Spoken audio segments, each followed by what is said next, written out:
السلام عليكم ورحمة الله. السلام عليكم ورحمة الله. Alhamdulillah, syukurillah, masih diberikan oleh Allah SWT kesempatan untuk kita sama-sama bertemu kembali dan silaturahim. Dan saya mengucapkan ribuan terima kasih kepada seluruh jamaah Majlis Ta'lim Masjid Bani Umar atas perhatiannya, bantuannya, perjuangannya untuk selalu memberi perhatian, support dan membantu gerakan kami, khususnya untuk saudara kita tunanetra.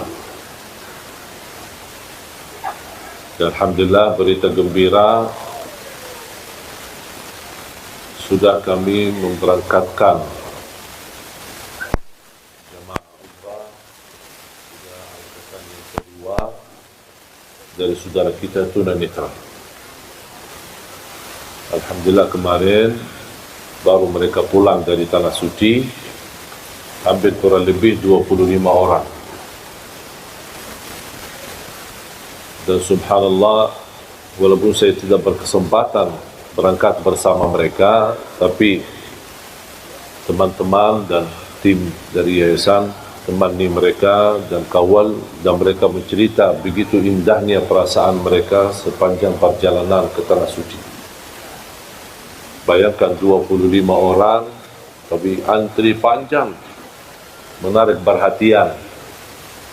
Dan alhamdulillah oleh petugas imigrasi sangat membantu kemudahan untuk proses penerbitan paspor, ketika proses juga visa, ketika di Madinah pun alhamdulillah diberikan kemudahan. Jadi mereka sangat bangga dan senang. Yang buat saya terharu ketika melihat rakaman mereka ketika bertalbiyah, ketika berdoa, ketika lagi salat di Masjid Nabawi, dan mereka menangis. Dan mudah-mudahan kita terus memperjuangkan supaya kita mampu memberangkatkan insya-Allah haji untuk mereka. Dan itu semua perjuangan tidak akan terlepas daripada perhatian ibu-ibu. Karena jujur saja, kalau bukan izin Allah Subhanahu wa taala, kemudian bantuan, perhatian, kasih sayangnya dari ibu-ibu, nampaknya program ini belum tentu bisa jalan. Khususnya Majlis Ta'lim Bani Umar, karena satu-satunya Majlis Ta'lim yang mulai dari awal sampai titik ini komitmen dan terus mensupport dan membantu program ini. Awal pertama kali yang merespon program kami Majlis Ta'lim adalah Bani Umar. Kemudian selanjutnya, walaupun ada beberapa majlis taklim yang lain yang ikut bantu, tetapi yang komitmen tidak pernah terlepas perjuangannya, tidak pernah bosan dan tidak pernah menjauhi dari program ini, itu satu-satunya majlis taklim Bani Umar. Mudah-mudahan ini merupakan berkah untuk semua jemaah dan mudah-mudahan menjadi amal jariah, sedekah jariah yang tidak terputus pahalanya insya-Allah sampai hari kiamat. Dan semoga insya-Allah diterima di sisi Allah Subhanahu wa taala. Para jamaah sekalian dimuliakan Allah Subhanahu wa taala,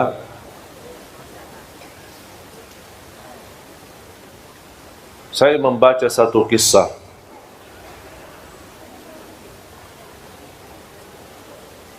membuat saya berfikir betapa besarnya keagungan dan kemuliaan Allah Subhanahu wa taala, dan selalu Allah beri yang terbaik.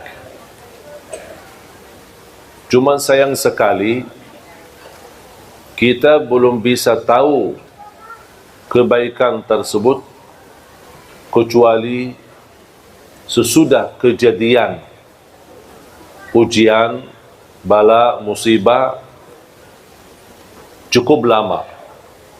Istilahnya kita mengetahui hikmah alasan apa yang terjadi, apa yang kita hadapi di kemudian hari atau di waktu yang cukup lama, baru Allah munculkan hikmah dan alasan.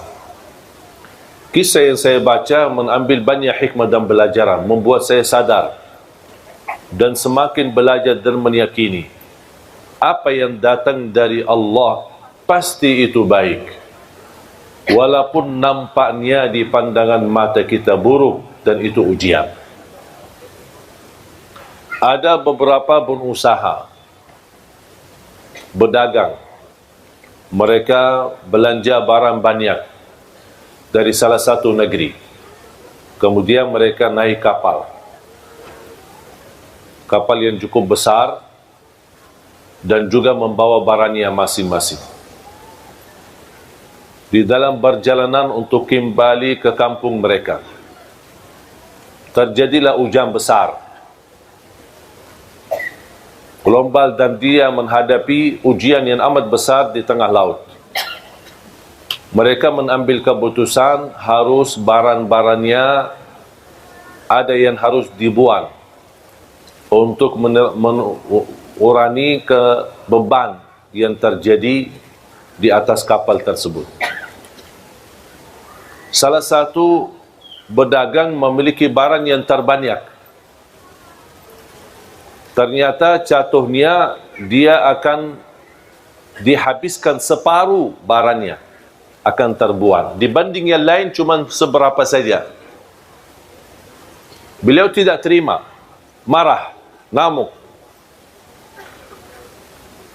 Saya bisa rugi banyak, separuh barang saya masa dibuang begitu sia-sia.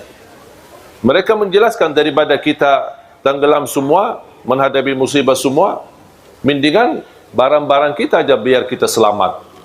Beliau tidak terima, tidak mau. Karena dia berdagang baru, membuat berdagang yang lama, mereka sepakat sekalian barangnya sama orangnya dibuang aja, biar kita selamat. Karena mereka merasa orang itu berdagang baru, tidak punya istilahnya kekuatan, tidak punya power, tidak punya lingkungan yang bisa melindunginya, dan terbuang. Dan subhanallah, mereka jalan dan beliau bersama barangnya sudah terbuang di dalam laut. Dalam menghadapi ujian angin besar, subhanallah, terarah kepada salah satu pulau yang cukup sepi, tidak ada apa-apanya. Dia masuk di sana, cari makan tidak ada, cari apa tidak ada, barangnya hilang. Dia syukur, alhamdulillah selamat. Dapat sedikit sumur air yang bersih, dia bisa minum. Sedikit hanya yang bisa dia dapat, hanya minum air. Di situ dia menemukan sebuah rumah kecil dari kayu. Dia masuk ke rumah dan dia bisa rasa nyaman untuk bisa istirahat dan tidur. Berjalan waktu beberapa hari, tidak ada yang datang menolong dia. Tiba-tiba datangnya angin yang cukup kencang dan besar, mengakibatkan terjadi kebakaran di pulau tersebut. Dihabiskan semua pohon-pohon yang ada sekaligus rumah kayunya itu.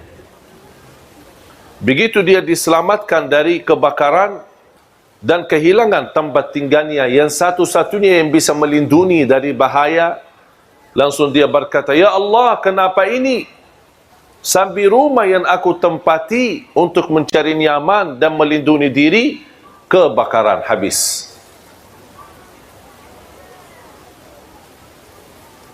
Dia sudah merasa diri akan menghadapi kematian, putus asa, dan dia tidak tahu ada apa. Sampai dia ngamuk sama Allah, "Kenapa ya Allah seperti ini?" Dan subhanallah, tidak lama ada kapal besar yang datang dan dia bisa melihat dari jauh. Langsung dia ke arah pantai dan menunjukkan tangannya. Mereka karena kapal besar tidak bisa mendekati, menerima perahu kecil atau kapal kecil untuk menjemputnya. Ketika dijemput dan naik kapal besar, Dan beliau bertanya, kok dari mana kalian tahu saya ada di sini? Oh, kami tahu dari jauh kami melihat asap. Gara-gara terjadi kebakaran kan ada asap besar.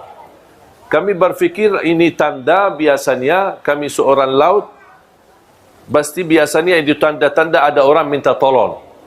Makanya kami datang. Terus mereka tanya, Iman, kamu kok bisa datang sini sendirian? Oh, ceritanya saya bersama kapal berdagang, mereka mengkhianati saya, mereka semua bersepakat untuk melimbar saya di laut, dan syukur saya bisa selamat. Kata pemilik kapal, mereka itu yang anda cerita, semuanya mati tenggelam. Berdagangnya, dan barangnya, dan kapalnya, semuanya mati. Baru dia sujud syukur. Dan dia berkata, ternyata ada hikmahnya. Faham ibu? Memang subhanallah, Allah maha baik. Wallahi ibu-ibu tidak bakal tahu bagaimana cara Allah mengatur ujian kita.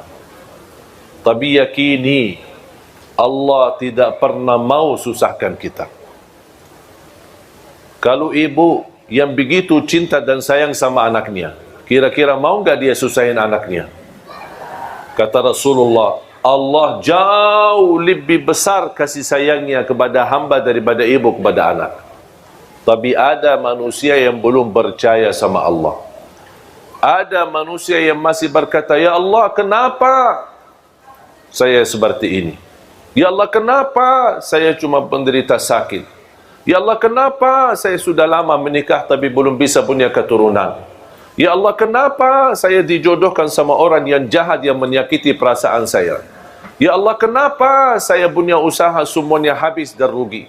Ya Allah, kenapa saya... Itu bahasa kita sehari-hari.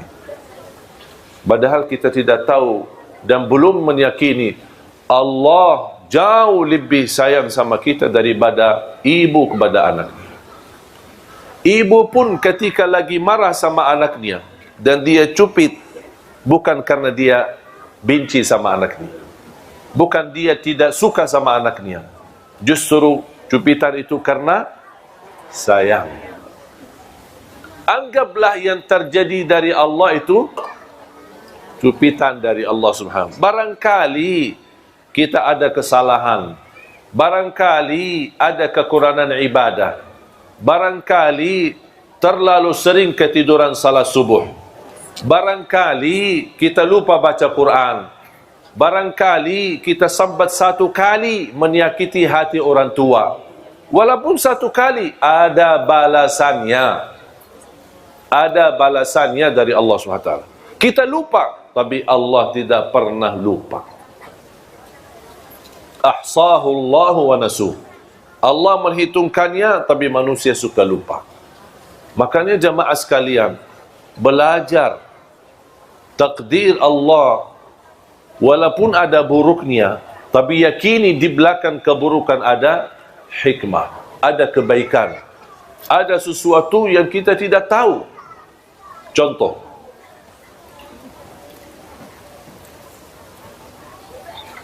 tadi ada satu ibu bercerita, suaminya meninggal. Semoga diampuni Allah Subhanahu wa ta'ala. Baru saja nikah 7 bulan.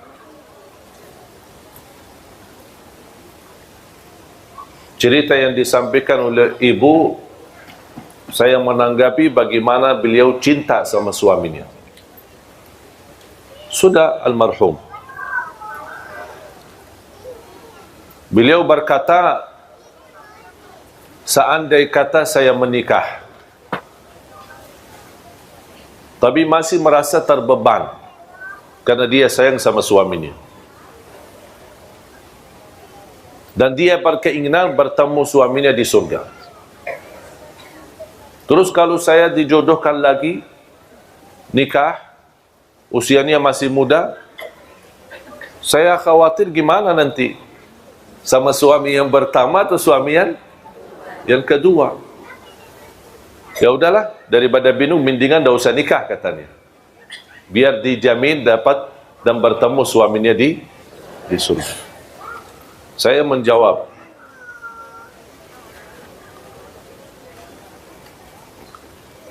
kalau usulan saya, kalau ada jodohnya nikahlah. Masih muda, belum punya anak lagi, nikahlah. Urusan surga nanti urusan lain. Ketemu siapa itu urusan sama Allah. Dan kejadian ini sama pernah terjadi sama istri Rasulullah, bernama Ummu Salamah. Kenal nggak Ummu Salamah? Dari mana kenal? Tahu maksudnya. Ummu Salamah salah satu istri Rasulullah SAW. Ternyata Ummu Salamah punya suami namanya Abu Salamah. Cinta bukan main sama suaminya. Meninggal, mati syahid di waktu tamburan perang bersama Rasulullah SAW. Meninggal. Ketika meninggal suaminya, dia merasa sedih banget. Kehilangan seorang yang dia paling sayangi, paling cintai. Baik banget. Dan dia merasa kehilangan sesuatu yang amat besar. Tapi dia sabar, ujian. Suami meninggal, ada istri dia meninggal, ada anak dia meninggal. Semua itu namanya ujian. Dan kita semua pasti akan meninggal, akan mati menghadapi kematian. Ternyata subhanallah berjalan waktu, dijodohkan sama Rasulullah. Sebelum dijodohkan sama Rasulullah, dia pernah berkata, ketika Rasulullah SAW mengingatkan untuk bersabar dan menerima ujian ini, dan insya Allah Allah ganti yang lebih baik. Langsung beliau berkata, siapa yang lebih baik dari Abu Salamah? Tak mungkin bisa menemukan orang-orang yang lebih baik dari Abu Salamah. Pertanyaan saya, ibu-ibu, mana yang lebih baik, Abu Salamah atau Rasulullah? Akhirnya jadi jodohnya sama Rasulullah SAW. Muncullah pertanyaan, ya Rasulullah, saya kan pernah nikah sama Abu Salamah. Sekarang saya jadi istrimu. Saya ketemu siapa nanti di surga? Sama pertanyaan ibu itu tadi. Saya jawab sebagaimana dijawab oleh Rasulullah SAW. Kamu bersama orang yang terbaik akhlaknya. Yang terbaik akhlak. Kalau kira-kira Abu Salamah lebih baik akhlaknya, berarti nanti sama Abu Salamah. Tapi yang kita tahu dan kita belajar, yang paling mulia akhlaknya siapa? Berarti dia sama. Dan disitulah kunci kebahagiaan dalam rumah tangga. Kemuliaan akhlak. Jamaah sekalian, tidak ada rumah tangga yang tidak bermasalah. Tetapi kunci mengatasi segala persoalan dan permasalahan adalah kemuliaan akhlak. Bahkan Rasulullah SAW bersabda, menunjukkan kunci kemuliaan seorang laki-laki, terutama laki-laki.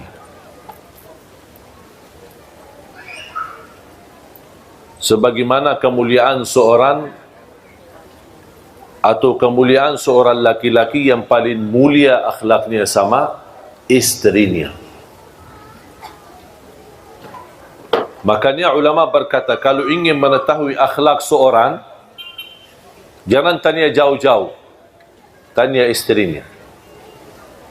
Kalau istrinya biar mentul, berarti mantap, alhamdulillah. Kalau istrinya berkata, stres, pusing, oh berarti masalah.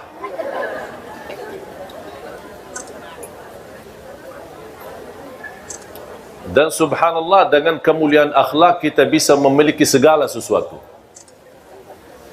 Dengan kemuliaan akhlak kita bisa memiliki segala. Memiliki hati orang, memiliki kehormatan orang, memiliki kemuliaan orang, pasti akan dimuliakan. Apalagi di saat istri kita sedang membutuhkan dampingan kita, perhatian kita, bantuan kita. Itu luar biasa, sangat harga besar baginya ketika dia memiliki suami yang berakhlak mulia. Makanya jamaah sekalian, sampai Rasulullah SAW bersabda, aqrabukum minni majlisan yawmal qiyamah ahasinukum akhlaqa. Yang paling dekat kepadaku hari kiamat, kata Rasulullah, yang paling mulia akhlaknya di dunia. Jadi kemuliaan akhlak, atau seorang memiliki kemuliaan akhlak, dia mendapatkan posisi yang amat besar di sisi Allah. Kemuliaan, darajat yang tinggi bersama para nabi, siddiqin, syuhada dan salihin.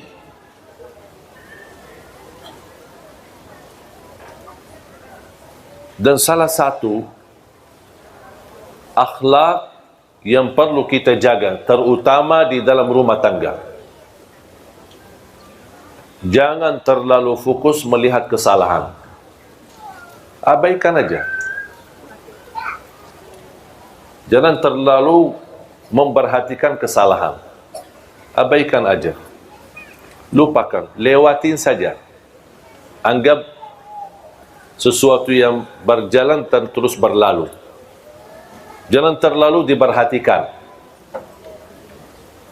Kalau setiap kesalahan ada teguran, setiap kesalahan dibahas, setiap kesalahan dibicarakan, setiap kesalahan namuk, tidak akan selesai. Karena kita manusia tidak terlepas dari kesalahan. Bisa kita perbaiki kesalahan tapi dengan cara yang baik. Kalau anda melihat sesuatu yang tidak suka, jangan anda bilang saya tidak suka ini, tapi saya suka seperti ini. Saya suka seperti ini. Saya tidak suka kalau kamu tidak perhatian saya, tapi sebaliknya, aku suka kalau diberikan perhatian. Faham? Jadi jangan ada muncul rasa atau bahasa seolah-olah yang di depan kita selalu disalahkan. Kalau misal dia masak, istri masak, kita tidak suka cara masakannya. Jangan, aku tidak suka cara masakan ini. Tapi bahas, aku lebih suka seperti ini. Aku lebih suka nasinya seperti ini. Aku lebih suka minumannya seperti ini. Misal, kalau anda tidak suka minum dingin, dibawain minum dingin. Ketika anda minum, tidak enak, tidak nyaman. Tak mau, aku tidak suka. Jangan. Aku lebih suka yang hangat. Boleh enggak diganti? Pasti akan jawabannya halus. Aku tidak suka. Tak ganti. Tak mau ganti. Kamu dah mau, ya udah biarin aja. Karena bahasanya sudah tidak enak. Pasti jawabannya tidak enak.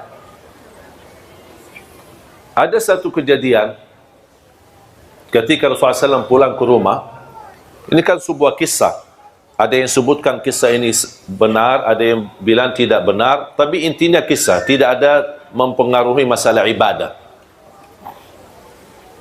Rasul pulang ke rumahnya, musim panas, keringat, capek, mau beristirahat, datang istrinya, Siti Aisyah membawain minum.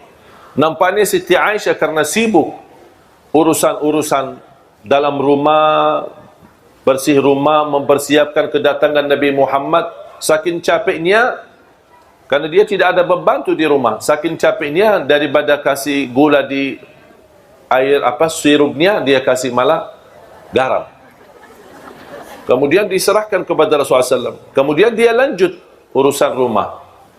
Ketika Rasulullah SAW minum, rasanya apa? Asin.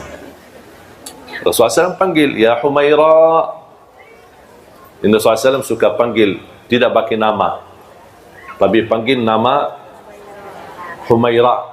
Yang putih ada merah-merahan. Dan selalu saya dorong jamaah suami istri harus masing-masing memiliki gelar panggilan, nama panggilan. Apa itu? Hei manis, hei cakap, gagah, sayang. Jangan panggil abi, abah, ayah. Panggilan kata-kata yang ada tanda sayang. Kalau misal dia hitam manis, coklat. Gitu. Pokoknya kata-kata terserah, milih kata-kata yang menenangkan hati, yang menarik. Dan ini subhanallah membuat mesra dalam rumah tangga. Dan itu yang dilakukan oleh Rasulullah SAW. Ya Humaira. Kalau saya punya nama khusus dipanggil oleh istri. Jadi istri panggil bagi nama itu. Bukan Syekh Ali, bukan Ali. Tapi ada nama. Saya tidak mau kasih, itu rahasia. Sebaliknya saya juga punya nama untuk istri. Dan dia suka kalau saya panggil dengan pakai nama itu. Lewat telepon, lewat WA, atau saya pulang ke rumah, itu selalu saya panggil seperti ini. Khusus. Dan ingin tahu ya datang ke rumah aja. Kenalan sama istri biar tahu rahasianya apa. Karena saya mengambil belajar dari Rasulullah SAW. Bukan berarti mohon maaf saya sempurna dalam rumah tangga. Jangan ada yang merasa, berarti Syekh luar biasa. Enggak. Saya juga orang biasa. Punya kekurangan, punya kesalahan. Kadang-kadang istri saya tersinggung terhadap perilaku saya. Tapi alhamdulillah kita selalu sepakat ada tukar fikiran. Ada berbicaraan. Kita tidak istilahnya menambil hati. Aku lihat dia, aku marah, terus simpan di hati. Dia lihat saya, dia marah, simpan di hati. Itu tidak akan selesai masalah. Ada sesuatu dibahas, tapi cara dibahasnya agak enak. Sopan, saling menjaga, saling menghormati, seperti ini. Kalau menurut saya itu namanya istilah muhasabah. Setiap minggu sekali kita muhasabah. Saya tanya sama istri saya, apa yang saya lakukan selama 1 minggu membuat kamu tersinggung? Dia kasih tahu. Kalau tidak dia kasih tahu, dari mana saya bisa tahu? Karena yang sakit hati siapa? Istri. Hati yang dia punya, bukan saya punya. Saya tidak tahu isinya. Makanya harus saya tanya, apa yang membuat kamu tersinggung? Apa yang membuat kamu tidak enak hati? Oh, kalau begini, kalau foto sama ibu-ibu jangan terlalu dekat. Siap.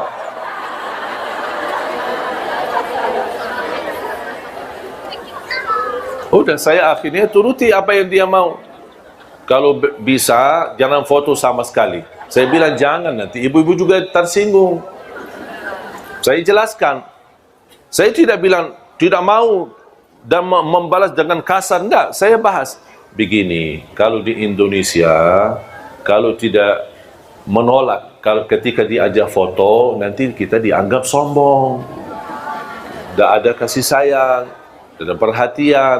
Saya jelaskan, itu kebiasaan di Indonesia. Kalau di Arab memang beda. Ya, akhirnya saya jelaskan, oh gitu, ya udahlah, boleh. Tapi coba kalau saya bilang, pas begitu, kalau bisa jangan foto sama ibu-ibu, dah mau, harus saya foto. Berantem, dah akan selesai masalah.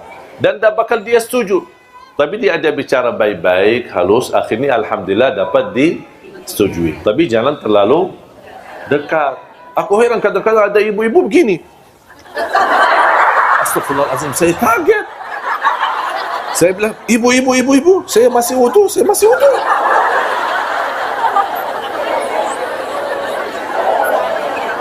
Saya jujur saja bicara seperti ini, padahal saya belum wudu. Tapi kenapa saya terpaksa? Jangan, supaya dia menjauh daripada bubu jauh. Nanti dia juga tersinggung. Masalah lagi.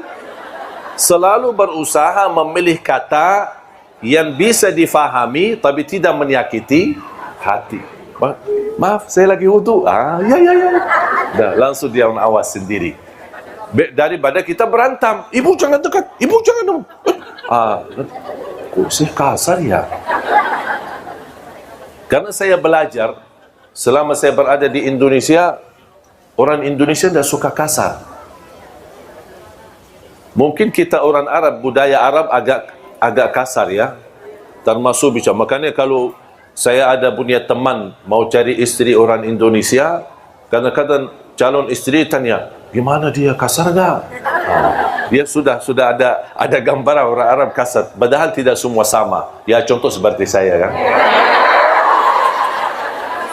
Jadi ketika saya mau jodohkan, malah ada yang menolak. Oh jangan semua orang Arab takut. Saya ternyata belajar, kalau di Arab memang nada suara pun kita agak tinggi. Pernah ada teman saya orang Indonesia datang, saya sedang ngobrol sama adik saya. Dia menunggu di luar.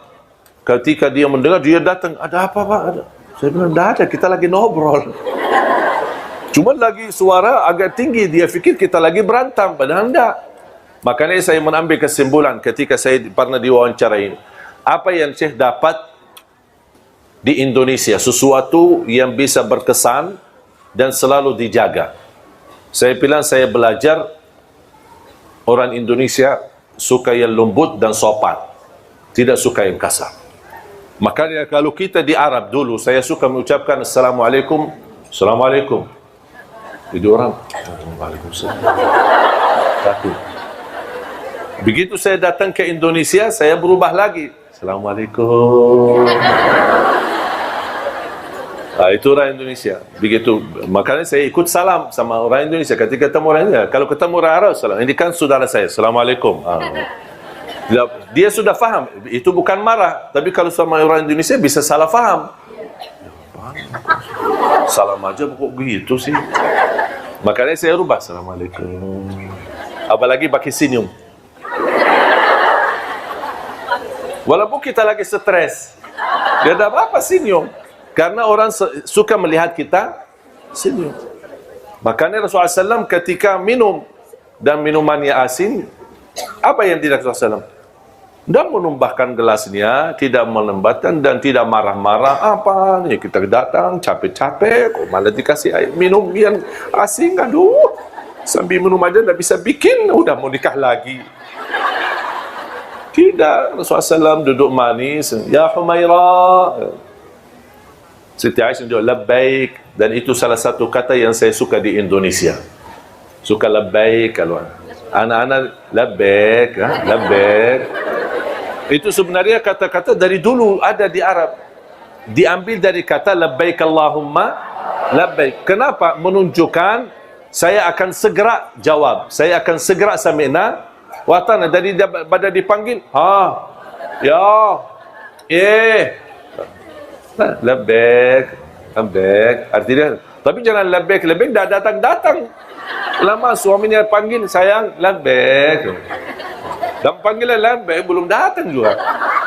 Kalau sudah labbaik, tinggalkan semuanya, segera datang. Siti Aisyah langsung, ya Humairah, labbaik, datang. Apa kata Rasulullah? Ayo, berkenan enggak temani saya minum? Temani saya minum. Ya, Siti Aisyah senang diajak sama suaminya ikut minum bareng. Apa Siti Aisyah suka di mana bekas bibirnya Rasulullah? Oh, ini. Dia minum, habis minum.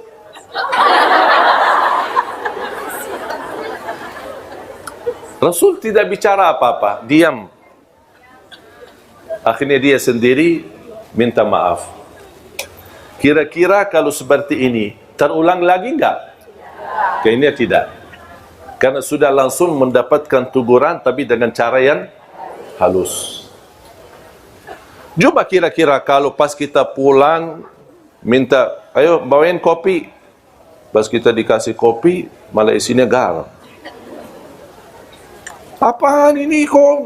Masa sudah kita nikah 20 tahun, kopi tidak bisa bikin sih? Marah-marah. Kira-kira nanti kalau mau bikin kopi lagi, kasih garam enggak? Barangkali kasih racun sekalian biar habis. Kok masa gara-gara kopi marah-marah sih?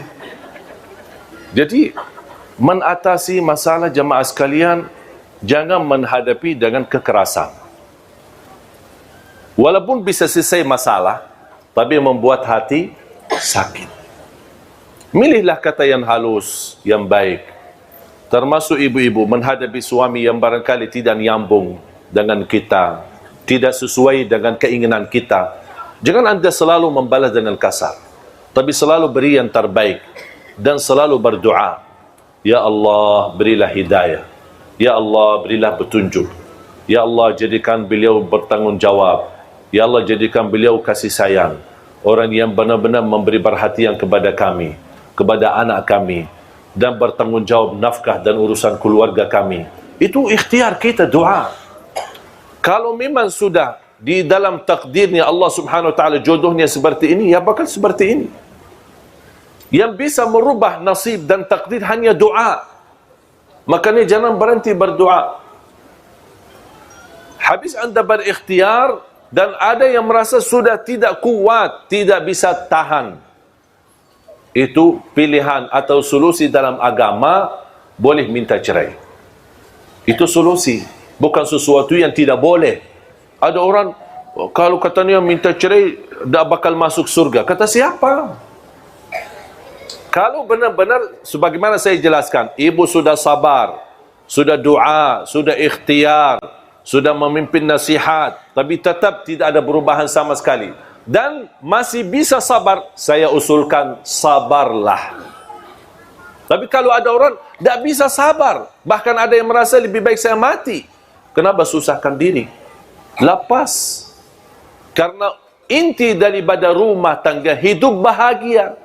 Kalau kehilangan kebahagiaan buat apa? Banyak orang yang sudah bisa berpisah walaupun anaknya sudah 10. Jadi jangan ada orang berkata, oh demi anak, demi anak. Itu bahasa yang menurut saya tidak tepat. Sebenarnya anak itu bisa diurus, bisa dijaga dan bisa diperhatikan. Tapi yang lebih utama adalah kita merasa harmonis, sakinah, mawaddah, rahmah dalam rumah tangga. Karena kalau tidak ada hubungan baik antara suami istri akan mempengaruhi kepada anak. Walaupun kita bertahan, tapi anak kita nanti menjadi sakit. Anak kita nanti membuat dia sakit jiwa, sakit hati, karena dia selalu melihat orang tuanya berantem. Selalu orang tuanya marah. Dan selalu saya nasihatkan, kalau terpaksa anda memarah sama suami atau istri, jangan di depan anak-anak. Jangan di depan anak-anak.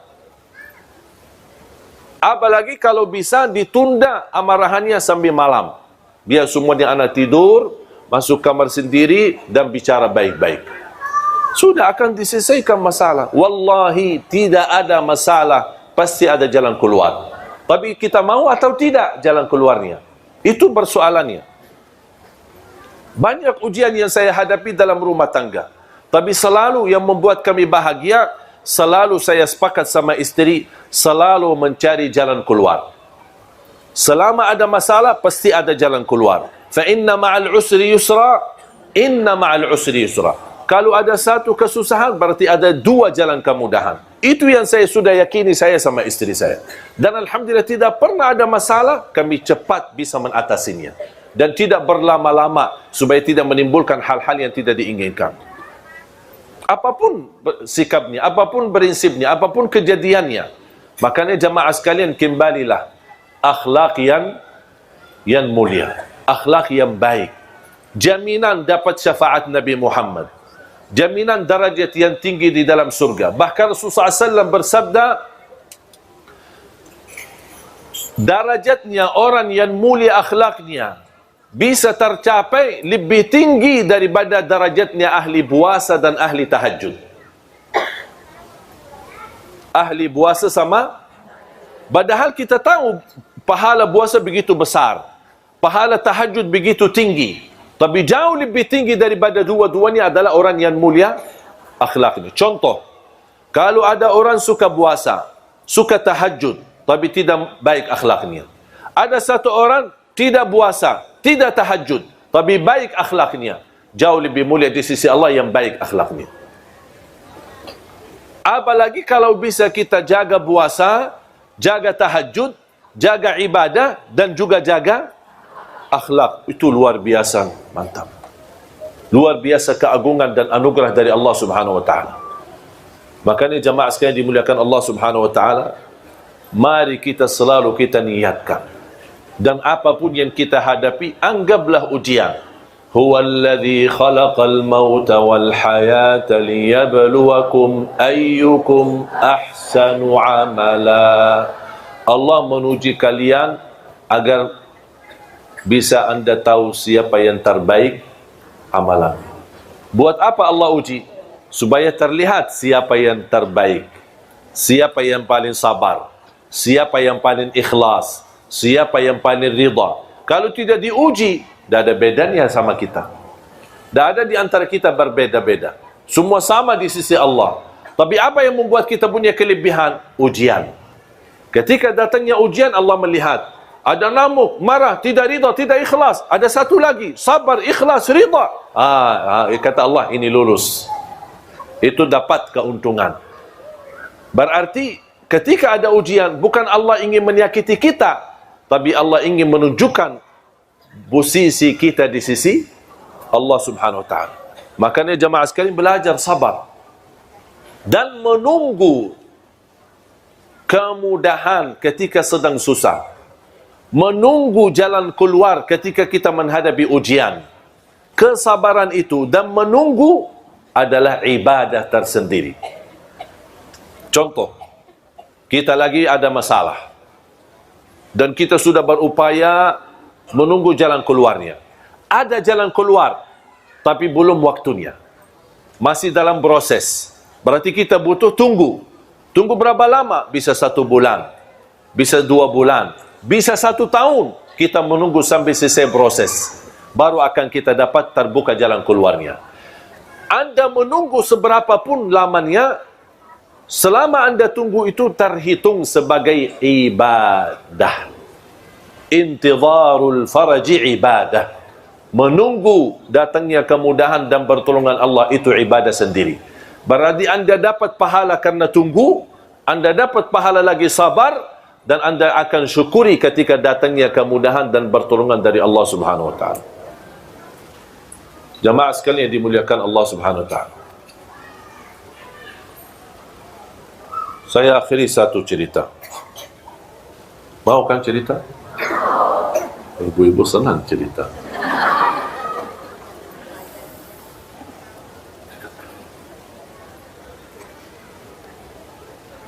Saya menemukan satu keluarga.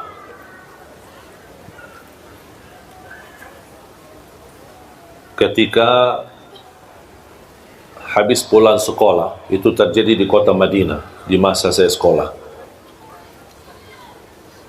Saya menemukan seorang tunanetra sedang berdiri di pinggir pintu sekolah, gerbang sekolah. Saya perhatikan, dan qadarullah, saya juga sedang menunggu ayah saya jemput untuk pulang sekolah. Ternyata Allah takdirkan ayah saya pun telat.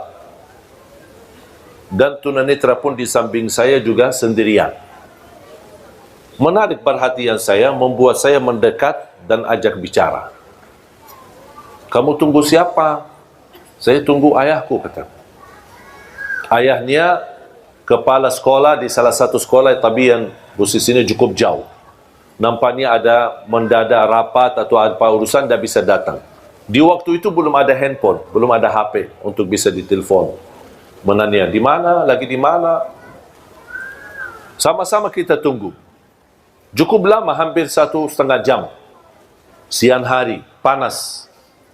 Saya berkata sama beliau, rumah kamu dekat enggak? Ya, dekat.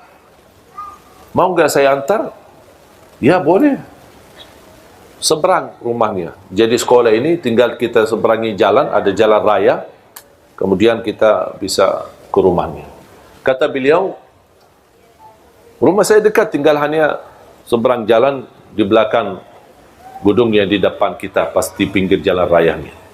Saya langsung berkata, tapi nanti kamu tunjukkan ya, tunjukkan jalan ya. Beliau ketawa, masa saya buta yang tunjukin jalan? Pas begitu saya dampingi, subhanallah ibu-ibu, wallahi orang tunanetra itu jauh lebih faham jalanannya daripada saya yang bisa lihat.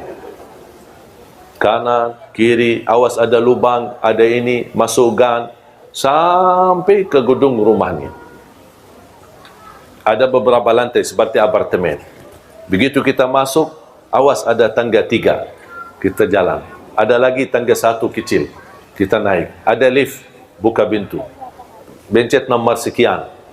Pas kita naik, pas begitu keluar ke arah kanan.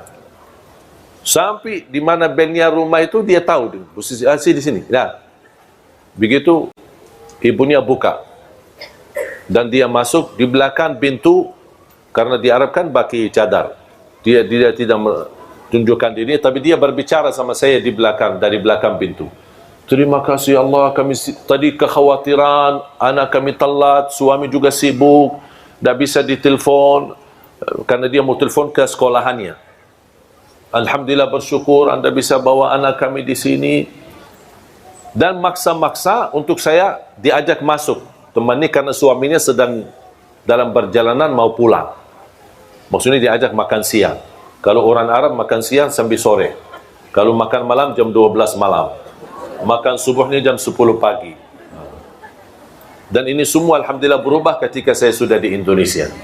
Makan subuh habis subuh, makan siang habis zuhur, makan malam habis isya. Dan kalau sudah malam sekali sudah tidak makan dan tidak minum sampai insyaAllah istirahat. Jadi ketika saya diajak masuk dan temani, ada satu ruangan buat tamu, ada satu kejadian membuat saya sangat terkejut. Beliau yang tadi saya antarin, dia mengajak adiknya. Ada 3 saudara. Yang sama saya itu usianya kurang lebih 19-20. Ada yang satu lagi adiknya 16. Ada yang satu lagi adiknya kurang lebih 10 tahun. Ada yang satu lagi 6 tahun. 3. Ketika beliau ajak, ini kenalan saudara saya, adik-adik saya. Pas begitu salaman, ternyata jemaah sekalian, semuanya tunanetra. Semuanya buta.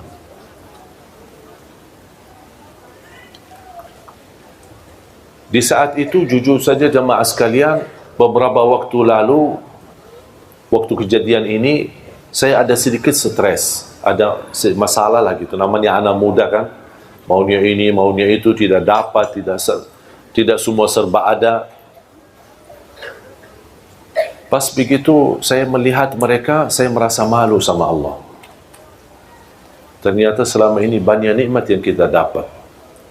Ternyata di sisi lain atau di keluarga yang lain, semuanya diuji oleh Allah, bukan satu, semuanya. Hanya yang selamat dalam anggota keluarga itu hanya suami istri. Ternyata keluarga mereka keluarga besar 7 orang, 4 laki-laki dan 3 perempuan, dan semuanya tunanetra, semuanya buta. Tapi ketika saya bertemu dengan ibunya dan dia berbicara sama saya dari belakang pintu, subhanallah, tersentuh hati saya karena dia tidak pernah melepas daripada ucapan Alhamdulillah. Alhamdulillah. Coba kejadian ini cerita di masa sekolah, SMP, sampai sekarang, alhamdulillah hubungan saya dengan mereka baik. Cuman hanya saya sekali antar menjadi sahabat akrab. Dan semua keluarganya ini 7 orang, yang laki maupun perempuan. Beberapa waktu yang lalu saya menghadiri acara wisuda, mereka tamat 30 juz hafal Al-Quran. Kata ibu, kadang ada muncul rasa sedih ketika melihat anakku keadaannya begini. Tapi saya sekarang bangga sekali. Terlupa ujian anak-anakku buta. Karena mereka sudah menjadi penghafal Al-Quran. Memang buta di dunia tidak bisa melihat. Tidak bisa baca Quran dengan mata sendiri mempandangi Al-Quran. Tapi insya Allah di hari kiamat, dia akan menjadi saksi baik untuk kedua orang tuanya. Dan akan bisa melihat dengan jelas dan terang jalan menuju ke surga Allah Subhanahu wa ta'ala. Makanya jamaah sekalian, kita bersyukur. Kita masih banyak belum bersyukur. Menurut saya terlalu banyak nikmat yang Allah berikan. Nikmat orang tua, nikmat kita masih bisa bergerak ke mana saja pergi. Nikmat aman di negeri kita, alhamdulillah bisa pulang ke mana-mana, bisa pergi ke mana-mana, menghadiri majlis ta'lim, tidak ada yang mengganggu kita, tidak ada menyakiti kita, tidak ada yang mencuri atau mengambil hak kita. Kita merasa aman, nikmat, melaksanakan ibadah. Ada yang diberikan karunia bangun tahajud di tengah malam, wallahi itu nikmat ibu-ibu. Jangan ada yang merasa itu kehebatan kita atau kelebihan kita. Wallahi itu anugerah dari Allah SWT. Anda bisa beramal, donasi, beri nafkah, beri sedekah di mana-mana. Wallahi itu karunia, bukan karena kita punya uang, bukan karena kita punya kelebihan. Ketika diberikan kemudahan bisa umrah, wallahi itu karunia, bukan karena kita bisa daftar untuk umrah, bukan karena ada travel di mana-mana kita bisa ikuti mereka. Kalau kita bisa haji, wallahi itu karunia dari Allah, bukan karena kemampuan dan kehebatan kita. Banyak, terlalu banyak nikmat Allah. Kalau kadang saya duduk sendiri menghitungkan dan muhasabah diri betapa nikmat Allah yang ada di keliling kita, di sekitar kita, wallahi rasa malu. Tak sanggup untuk mensyukurinya semua. Ada ujian, tapi kalau kita berfikir dengan mata dan akal yang sehat, mana yang lebih banyak, ujian atau nikmat? Jauh lebih banyak nikmat. Tapi kenapa kita manusia suka lupa? Pas ada ujian kita baru marah dan tidak terima. Ketika ada nikmat, tak pernah ada manusia berkata, ya Allah saya tidak pantas mendapatkan nikmat itu. Tapi ketika diuji, ya Allah saya tidak pantas diuji. Itulah manusia. Makanya Allah sebutkan manusia di dalam Al-Quran, manusia amat bodoh dan amat zalim. Maksudnya apa amat bodoh dan amat zalim? Ya perilakunya, dia menzalimi dirinya sendiri. Dia merasa dirinya hebat dan dia lupa itu semua karunia dari Allah Subhanahu wa ta'ala. Makanya belajar jamaah sekalian, selalu ucapkan alhamdulillah. Yang lebih indah ucapan alhamdulillah, kita masih berkenan memuji Allah dalam segala pujian ketika kita menghadapi musibah, ujian.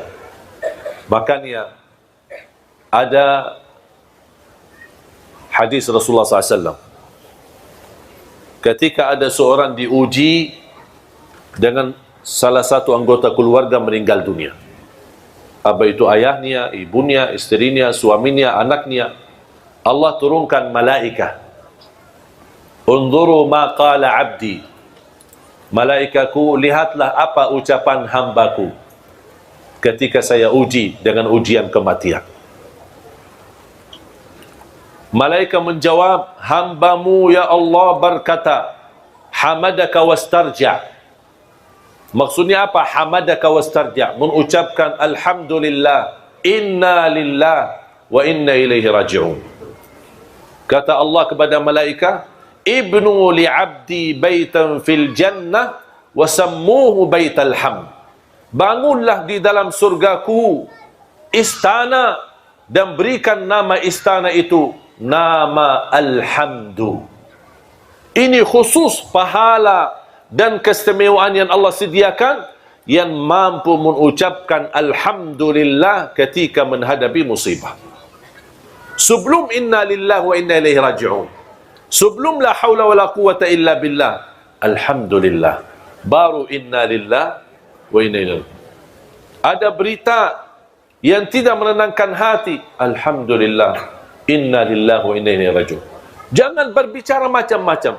Wallahi Bapak Ibu jamaah sekalian, kalau anda berkenan ucapkan kata ini, langsung akan turun rahmat Allah di dalam hati kita. akan terasa tenang biarpun musibahnya cukup besar. Akan Allah berikan segera dalam jalan keluarnya. Tapi belajar mengucapkan alhamdulillah, khususnya ketika menghadapi musibah.